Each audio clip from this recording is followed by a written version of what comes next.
Ish ministri francez i kulturës, Jacques Lang, ka dhënë dorëheqjen si presidenti i Institutit të Botës Arabe. Ka bërë të ditur Ministria e Jashtme franceze pas zbulimeve të kontakteve të tij të kaluara me Jeffrey Epstein dhe nisjes së një hetimi financiar. Të shtunën prokuroria hapi një hetim ndaj Jacques Lang dhe vajzës së tij Caroline në ndyshimet për pastrim parash.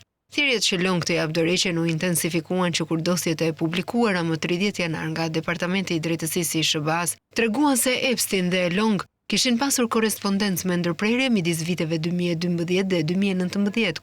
Mediat franceze, përfshirë Le Monde, Le Figaro dhe Mediapart, thënë se hetimi paraprak ishte hapur pasi dokumentet amerikane zbuluan vite të tëra korrespondence dhe lidhje financiare mes Long dhe Epstein. Jacques Lang u thirr këtë të diel në Ministrinë e Jashtme të Francës, e cila mbikëqyr Institutin e Botës Arabe, një institucion kulturor dhe kërkimor që promovon të kuptuarit e botës arabe. Long u shpreh në rrjetin social X se mirëpriti hetimin me qetësi dhe madje edhe lehtësim.